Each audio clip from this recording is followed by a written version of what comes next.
Definisi kardiomiopati. Kardiomiopati adalah suatu proses penyakit yang kompleks yang dapat menyerang jantung penderita dengan berbagai usia.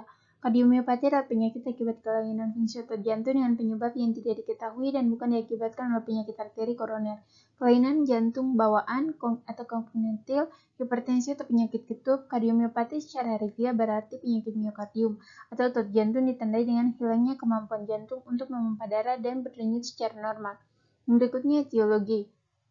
Tidak ada etiologi yang pasti dari kardiomiopati, tapi ada kemungkinan beberapa hal, yaitu baik secara primer maupun sekunder. Secara primer, penyakit otot jantung tanpa diketahui penyebabnya, sedangkan untuk sekunder, penyakit otot jantung dengan adanya penyebab, yaitu kelainan autoimun, hipertensi sistemik, autoantibody yaitu antimyocardial antibodies, proses infeksi atau infeksi bakteri virus, gangguan metabolik atau defisiensi tiamin dan scurvy, gangguan imunitas atau leukemia, kehamilan dan kelainan postpartum, toksis proses atau alkohol dan kemoterapi, proses infiltrasi atau amyloidosis dan kanker. Selanjutnya, sing dan simptom. Kardiomiopati dapat terjadi pada setiap usia dan menyerang pria maupun wanita. Kebanyakan orang dengan kardiomiopati pertama kali datang dengan gejala dan tanda gagal jantung, dyspnea saat beraktivitas, paroxysmal nocturnal dyspnea atau PND. Batuk dan mudah lelah adalah gejala yang pertama kali timbul. Pada pemeriksaan fisik biasanya ditemukan kongestif vena sistemik, distensi vena jugularis, titik edema pada bagian tubuh bawah, pembesaran hepar, dan takikardi. Berikutnya patofisiologi. Penyebab dari gejala klinis yang tampak pada kardiomiopati dilatasi adalah adanya penurunan fungsi kontraksi miokardium diikuti oleh adanya dilatasi pada ruang ventrikel. Penurunan fungsi kontraksi miokardium disebabkan karena adanya kerusakan pada kardiomyosit. Kerusakan ini akan mengakibatkan kontraksi ventrikel menurun dan diikuti dengan penurunan volume. Kerusakan ini volume sekuncup serta curah jantung. Penurunan kontraksi ventrikel jika sudah tidak dapat diatasi lagi oleh mekanisme kompensasi, baik peningkatan simpatis, mekanisme Frank-Starling, sistem renin-angiotensin, aldosteron atau RRA, dan vasopresin, maka akan menyebabkan ventrikel hanya dapat memompa sejumlah kecil darah ke sirkulasi, sehingga nantinya darah tersebut akan lebih banyak tertimbun di ventrikel. Timbunan darah inilah yang akan menyebabkan dilatasi ruang ventrikel yang bersifat progresif. Selanjutnya, dilatasi ruang yang progresif nantinya akan membuat disfungsi katup mitral. Ini akan menyebabkan terjadinya regurgitasi darah ke atrium kiri. Regurgitasi darah ke atrium kiri memiliki 3 dampak yang buruk, yaitu peningkatan tekanan dan volume yang berlebihan di atrium kiri sehingga atrium kiri membesar yang akan meningkatkan resiko. Dampak buruk berikutnya adalah regurgitasi di atrium kiri menyebabkan darah yang dipompakan oleh ventrikel kiri lebih sedikit, sehingga memperparah penurunan stroke volume yang telah terjadi. Dampak buruk yang terakhir adalah pada saat diastolik, volume darah yang masuk ke atrium kiri menjadi lebih besar karena mendapat tambah darah yang disebabkan oleh regurgitasi ventrikel kiri yang pada akhirnya akan menambah jumlah darah ke ventrikel kiri, sehingga memperparah dilatasi yang telah terjadi. Penurunan stroke volume karena menurunnya kontraktilitas miokardium dan ditambah dengan adanya regurgitasi katup mitral akan menimbulkan gejala kelelahan dan kelemahan pada otot rangka karena kurangnya suplai darah ke otot rangka.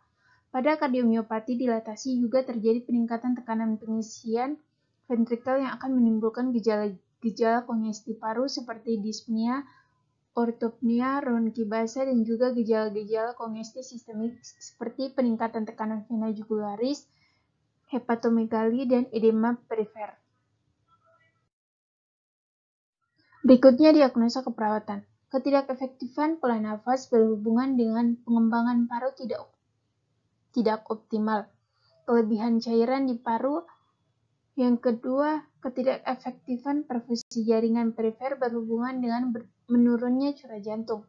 Yang ketiga, intoleransi aktivitas berhubungan dengan keletihan, kelemahan fisik.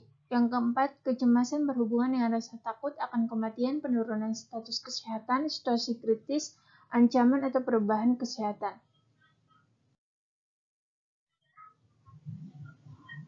Tuan R usia 45 tahun, seorang supir datang ke RSUX dengan keluhan utama sesak nafas disertai nyeri dan batuk sejak 3 hari yang lalu, dan akan berkurang jika posisi setengah duduk atau tidur menggunakan 2 bantal atau lebih. Sesak napas terkadang dirasakan pada malam hari. Asuhan keperawatan pada Tuan R dengan gangguan sistem kardiovaskuler dengan penyakit kardiomiopati di ruang X RSUX. Pengkajian. Identitas pasien. Nama Tuan R, umur 45 tahun, agama Kristen, jenis kelamin laki-laki, status menikah, pendidikan SMA, pekerjaan supir oto, suku bangsa Indonesia, alamat Kudamati, tanggal masuk 6 September 2021, tanggal pengkajian 6 September 2021, nomor register 0100 dan seterusnya, diagnosa medis kardiomiopati. Identitas penanggung jawab, nama Nyonya N, umur 43 tahun, hubungan dengan pasien istri, pekerjaan ibu rumah tangga, alamat Kudamati. Status kesehatan. Yang pertama, status kesehatan saat ini, pasien menderita penyakit kardiomiopati. Keluhan utama, keluhan saat masuk rumah sakit, pasien mengatakan sesak nafas disertai nyeri sejak 3 hari yang lalu, dan akan berkurang jika posisi setengah duduk atau tidur menggunakan 2 bantal atau lebih. Sesak nafas terkadang dirasakan pada malam hari disertai batuk. Keluhan saat ini, pasien mengatakan masih mengalami sesak nafas tetapi tidak separah sebelumnya, dan masih merasa nyeri pada bagian dada disertai batuk kadang-kadang. Alasan masuk rumah sakit, pasien datang ke rumah sakit X pada tanggal 6 September 2021 pada jam 9 dengan keluhan sesak nafas disertai nyeri pada bagian dada. Durasi nyeri 3-4 menit dengan skala nyeri 4 disertai batuk sejak 3 hari. Sebelum masuk rumah sakit X, pasien tampak lemas dan meringis kesakitan. Upaya yang dilakukan untuk mengatasinya yaitu mengurangi konsumsi alkohol dan kebiasaan merokok, dan mencegah proses infeksi. Status kesehatan masa lalu. Penyakit yang pernah dialami. Pasien mengatakan tidak pernah mengalami penyakit serius sebelumnya. Pernah dirawat? Pernah. Alergi, pasien mengatakan tidak mempunyai alergi. Kebiasaan merokok, kopi, alkohol, dan lain-lain. Merokok dan mengkonsumsi minuman alkohol. Riwayat penyakit tidak ada. Genogram dapat dilihat pada layar. Yang keempat yaitu diagnosa medis. Diagnosa medis kardiomiopati, terapi memberikan ACE inhibitor untuk membantu mencegah lemah jantung dengan memblokir enzim angiotensin, yaitu hormon yang dapat menyebabkan kerusakan otot.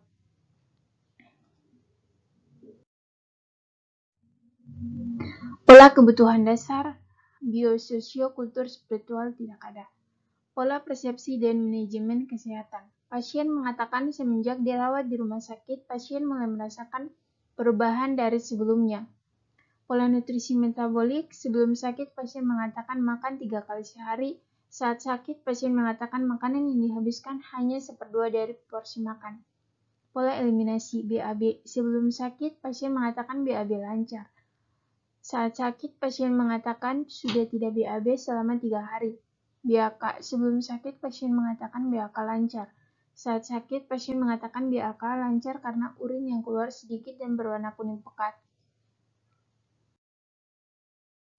Pola aktivitas dan latihan. Aktivitas, kemampuan diri, perawatan diri. Makan dan minum dibantu oleh orang lain. Mandi dibantu orang lain, toileting dibantu orang lain, berpakaian dibantu orang lain, serta berpindah dibantu orang lain. Latihan. Sebelum sakit, pasien mengatakan beraktivitas dengan lancar. Saat sakit, aktivitas pasien dikurangi. Pola kognitif dan persepsi. Pasien mengatakan merasa takut dan gelisah terhadap penyakit yang dideritanya. karena kurangnya pengetahuan.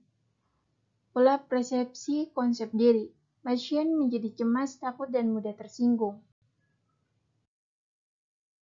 Pola tidur dan istirahat. Sebelum tidur, pasien mengatakan sebelum sakit, pasien mengatakan istirahat yang cukup. Saat sakit, pasien mengatakan susah tidur dan merasa tidak nyaman akibat sesak nafas yang disertai nyeri dan batuk. Pola peran hubungan. Pasien berperan sebagai kepala keluarga untuk menafkahi keluarga. Namun, saat sakit, pasien sulit mencari nafkah. Pola seksual reproduksi. Sebelum sakit tidak ada, saat sakit tidak ada. Pola toleransi stres coping. Pasien mengatakan mengalami banyak pikiran akibat penyakit yang dideritanya. Pola nilai kepercayaan. Pasien mengatakan selalu berdoa kepada Tuhan untuk kesembuhannya. Pola toleransi stres coping. Keadaan umum sedang tingkat kesadaran komposmentis GCS 15, mata 4, verbal 5, psikomotor 6. Tanda-tanda vital. Yang pertama nadi 120 kali per menit, suhu 36,4 derajat Celcius, tekanan darah 110 per 70 mmHg, RR sama dengan 20 kali per menit. Keadaan fisik. Kepala dan leher. Rambut kalian bersih, tidak ada ketumbe, mata konjungtiva, tidak anemis, sklera tidak ikretik, mata simetris kiri dan kanan. Hidung bersih, ada sekret, tidak ada polip. Bibir tampak pucat kering, wajah tidak ada edema, lesi atau bekas luka lainnya. Leher tidak ada pembesaran kelenjar tiroid. Dada. Paru inspeksi simetris kiri dan kanan, terlihat dyspnea saat beraktivitas, tampak penggunaan bantuan pernafasan atau oksigen dan medikasi. Palpasi. Fremitus kiri dan kanan sonar, auskultasi, terdapat bunyi krakeos dan mengi. Jantung inspeksi, ictus cordis tidak terlihat, takardia, palpasi, terdapat pembesaran jantung dan nyeri dada, perkusi pekak, payudara dan ketiak inspeksi, ukuran payudara tampak normal, kulit bersih dan tidak ada luka pada ketiak dan payudara. Palpasi, terdapat nyeri tekan pada area payudara bagian kiri. Abdomen inspeksi, akites, auskultasi, bising usus normal, palpasi, adanya nyeri abdomen kanan atas dan hepatomegali. Perkusi timponi. Genitalia. Pasien berjenis kelamin laki-laki mengatakan tidak ada keluhan dengan alat kelaminnya dan pasien tidak bersedia untuk dikaji daerah genitalianya. Integumen. Kulit bersih, tidak terdapat bengkak pada bagian tubuh. Ekstremitas atas, anggota gerak atas lengkap pada kedua tangan dan dapat digerakkan dengan baik. Bawah, anggota gerak bawah lengkap dan dapat digerakkan dengan baik. Neurologi, status mental dan emosi. Pasien tampak kurang stabil, terbukti pasien cemas dengan penyakit yang dihadapinya. Pengkajian saraf kranial. Keadaan saraf kranial terpantau normal dan tidak terdapat gangguan. Pemeriksaan refleks pasien terhambat. Pemeriksaan penunjang. Data laboratorium yang berhubungan. Tidak ada pemeriksaan radiologi potorongseng dada. Hasil konsultasi tidak ada pemeriksaan penunjang diagnostik lain tidak ada. Berikutnya analisis data. Tabel analisa data. Data DS, pasien mengatakan nyeri pada bagian dada sebelah kiri, pasien mengatakan sesak nafas disertai dengan batuk, pasien mengatakan sesak berkurang ketika istirahat dengan menggunakan 2 bantal atau lebih. DO yang pertama TTV, nadi 120 kali per menit, suhu 36,4 derajat Celcius, tekanan darah 110 per 70 mmHg, RR 20 kali per menit. Pasien terlihat gelisah, pasien tampak meringis sambil memegang bagian dada. Etiologi perubahan kontraktilitas, masalah penurunan curah jantung. Berikutnya diagnosa keperawatan. Tanggal ditemukan yaitu 6 September 2021 pada jam 9 waktu Indonesia Timur. Diagnosa keperawatan. Yang pertama, penurunan curah jantung berhubungan dengan perubahan kontraktilitas. Yang kedua, gangguan pertukaran gas berhubungan dengan perubahan membran alveolus kapiler. Tanggal teratasi. Tanggal teratasi pada 6 September 2021. Berikutnya rencana tindakan keperawatan. Pada hari Senin, tanggal 6 September 2021, tujuan dan kriteria hasil. Tujuan setelah melakukan tindakan keperawatan selama 3 kali 24 jam, diharapkan penurunan curah jantung dapat teratasi. Kriteria hasil mampu mengurangi sesak napas, yang kedua mampu mengontrol nyeri, yang ketiga diharapkan batuk menghilang. Intervensi. Yang pertama, bina hubungan saling percaya. Yang kedua, okultasi nadi apikal, kaji irama jantung. Yang ketiga, anjurkan ke klien batuk efektif, nafas dalam jika timbul sesak. Rasional. Yang pertama, mempermudah dalam melakukan implementasi. Yang kedua, mengetahui keadaan pasien dan menentukan intervensi selanjutnya. Yang ketiga, mengurangi sesak nafas. Yang keempat, mengurangi nyeri yang terjadi. Implementasi keperawatan. Pada hari Senin, tanggal 6 September 2021, nomor diagnosa 1, tindakan keperawatan yang pertama mengobservasi tanda-tanda vital, yang kedua mengkaji karakteristik pernafasan, yang ketiga membantu pasien mendapatkan posisi supinasi, yang keempat mengkaji karakteristik nyeri, yang kelima mengajarkan pasien teknik relaksasi, yang keenam kolaborasi dalam pemberian obat. Evaluasi. Yang pertama, pasien mengatakan merasa nyaman dengan posisi supinasi, yang kedua pasien kooperatif dan menerima pengobatan, yang ketiga pasien mengatakan nyeri berkurang, yang keempat pasien mengatakan batuk berkurang. Evaluasi keperawatan. Hari tanggal pada Senin 6 September 2021, evaluasi S. Yang pertama, pasien mengatakan sesak napas sudah berkurang, yang kedua pasien mengatakan nyeri sudah berkurang, yang ketiga pasien mengatakan batuk sudah menghilang. O-nya yang pertama pasien tampak rileks, yang kedua TTV nadi 120 kali per menit, suhu 36,4 derajat, tekanan darah 130 per 40 mmHg, RR-nya 20 kali per menit. Ya, A. Masalah teratasi, B. Intervensi dihentikan.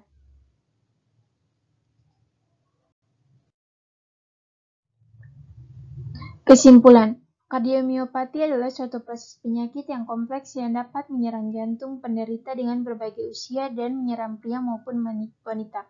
Kebanyakan orang dengan kardiomiopati pertama kali datang dengan gejala dan tanda gagal jantung. Kardiomiopati adalah penyakit akibat kelainan fungsi otot jantung dengan penyebab yang tidak diketahui dan bukan diakibatkan oleh penyakit arteri koroner. Kelainan jantung bawaan atau kognitif. Hipertensi atau penyakit katup kardiomiopati secara harfiah berarti penyakit miokardium atau otot jantung ditandai dengan hilangnya kemampuan jantung untuk memompa darah dan berdenyut secara normal.